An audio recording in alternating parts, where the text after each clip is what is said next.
thank you so much, everyone, for being here tonight on probably the coldest day of the year in London so far. To get a good turnout is very, very important. So thank you all for coming. And could we just say a big thank you to those people that have been involved in the campaign for Julian's freedom from the very beginning, those that have braved cold, wet days outside Belmarsh to make sure the whole world knows about it whenever they go past Belmarsh.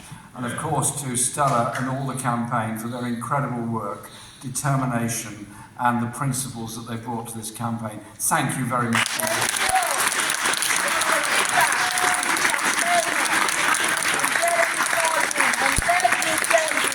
Because having been in this hall over many years, some causes are popular, some are unpopular, some are very unpopular and some are just disliked by all the media. We've been here through all of that in all of them. And the Assange campaign has gone on for a very long time.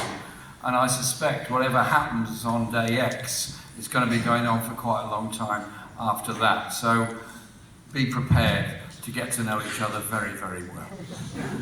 Because you'll get to like each other very much by the end of it. And could I say thank you to all the other people, other friends that speak on the panel tonight. I heard Len and I know Richard Bergen very well, and I want to say a big thank you to David Davis, not just for what he said just now, but his very principled stance in Parliament in support of civil liberties and human rights. We go back a long time when most of us have frequently disagreed with our own front benches. I've even disagreed with my own front bench when it was my own front bench. If you understand the subtlety of that particular message. And so it is important to also recognise the role that has been played by much of our media in this. Now, this is, by any standards, a global story. Yes. When a very well-known, very famous, very brave person, Julian Assange, uncovers deeply uncomfortable truths about a lot of things, not just the USA, about global corporations, about the horrors that went on in various wars, and about the way in which governments operate to try to silence dissent and opposition and the right to know. I ask myself, where have the majority of the British media been during all of this going on? Even when there's a case going on in the High Court, not 10 minutes away from their offices, who are the journalists there? They seem to me to be, and I've been there quite a lot myself, from every other country in the world, except this one.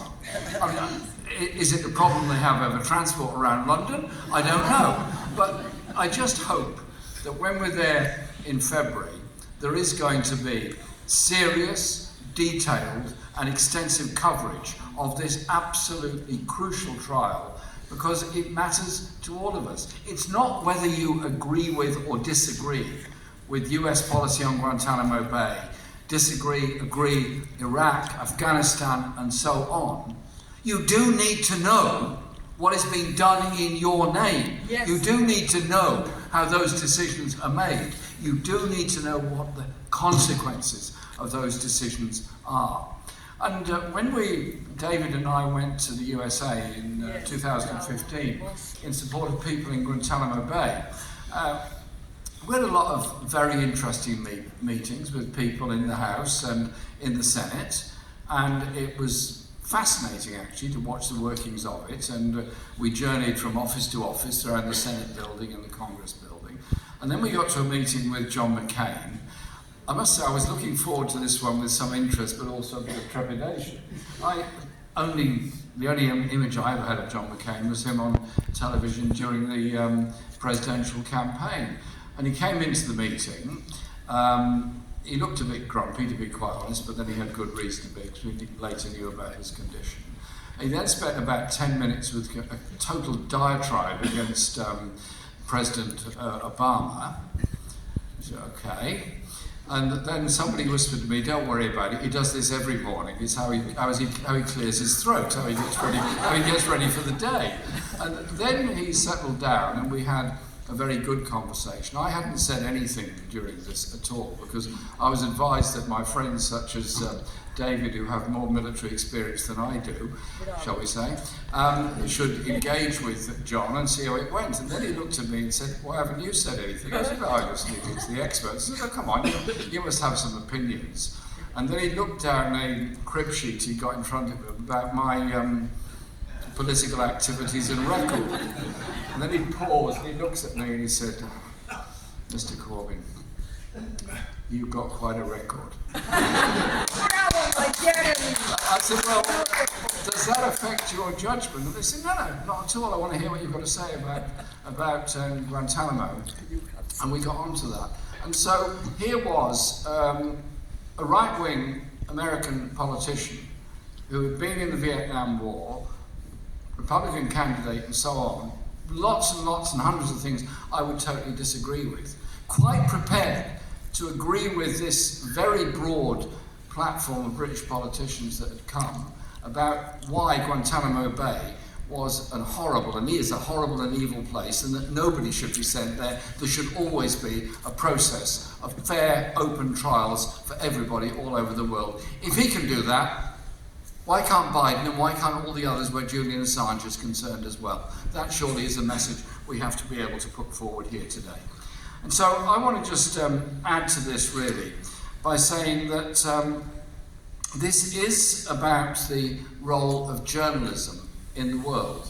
Now, our newspapers seem to me to produce less and less informative news, more and more opinion, and all of our TV channels find global reporting more and more expensive, entertainment and opinion much cheaper to broadcast. And this is a real problem. So often the world is much less well informed than it ought to be, much less information goes out, and as a result we all know much, much less. I want to know what's happened to those journalists that have died paying the ultimate price trying to bring out the truth. 80 have already died in Gaza, many more have died in other instances all over the world, in Colombia, in Congo, in Mexico, disappeared in prison in Egypt and many, many other places. And so I say to all our journalistic friends, if you want to be able to pursue your profession in the way that you should, to pursue the truth, to look for the real issues behind any particular story, and be protected in doing that, then you need to be standing with and supporting Julian Assange. Because if Julian ends up in a maximum security prison for the rest of his life in the USA, obviously that is abominable and appalling and virtually a life sentence for Julian. But it's also a message to every other journalist around the world. Just suppose for a moment, you're a young investigative journalist in Ivory Coast, or Senegal, or Nigeria, and you've discovered that there's a waste dump that's dumping European waste there. And that's toxic, it's poisonous, it's dangerous, and it's damaging the watercourses, it's damaging the health of children in the area, it's leading to the environmental destruction of your community. You want to report about it. And somebody says, you want to be careful saying this kind of thing. There's some very big businesses involved in this. They're not going to like it. Remember what happened to Julian Assange when he reported on things that were unpopular? It's just a sort of idea that there will become a self-censorship of journalists all over the world because of the fate of the bravest one of them all, which is Julian Assange. That's why, one of the reasons why, it's very, very important to get behind him and get behind his campaign.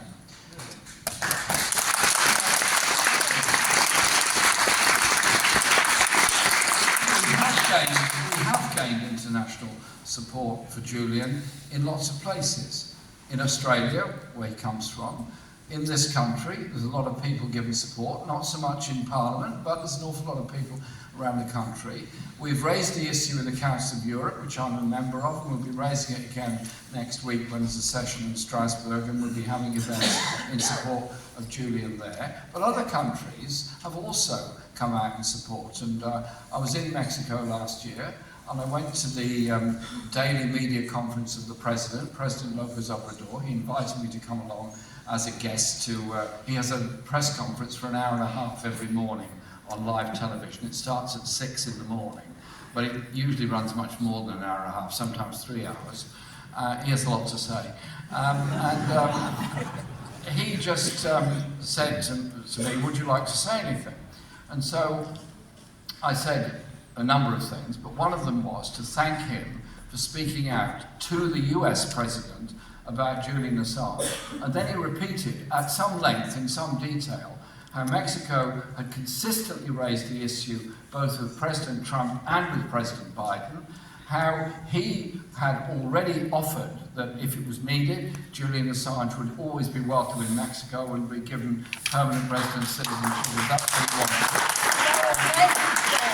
He didn't take him to come, he just wanted to make that clear, as have a number of other governments around the world. So that support is actually growing around the world. And so we have to make sure it grows even more. So as we get ready for this hearing in February at the court here, let's make sure the whole world knows about it. Yes. And recognise that the case will, in all probability, end up at the European Court of Human Rights at some point, and we will carry on campaigning for it. But with Len, I went to see Julian in the autumn, and we spent ages trying to get into the prison to see him. We got there and saw him, and it was an absolutely fascinating and very humbling time that we spent with him. We obviously talked about lots of things, talked about how he was feeling and the condition he was in and so on. And I just left absolutely full of admiration for somebody that has been so long in prison, been so badly treated, so psychologically tortured just by being in a maximum security prison on top of the years he spent in the embassy, that he has survived, that he has that wonderful inquisitive mind, always searching for the truth and always looking for the information that we all have to find. So I think tonight's meeting just needs to send this message to Julian. We might be here in Conway Hall, it might be a bit cold outside and so on, but actually, Julian, we're with you and we'll be with you as long as it takes for you to be able to walk in freedom on the streets and go back to your very valuable work of finding out the abuse of power by the richest and most powerful in this world, the damage it does to the poorest and most vulnerable people on this planet, and why journalism, real journalism, is designed to make the rich, the powerful, the political classes and everybody else uncomfortable. Because if you hold office, if you hold a powerful position, you should be uncomfortable because you're holding it in trust on behalf of other people. I don't mind being held to account by journalists. I do mind being abused and lied about by journalists, but I don't mind being held to account because that is what journalists should do as part of an open, free and democratic society. That's why Julian Assange must be free. Thank you.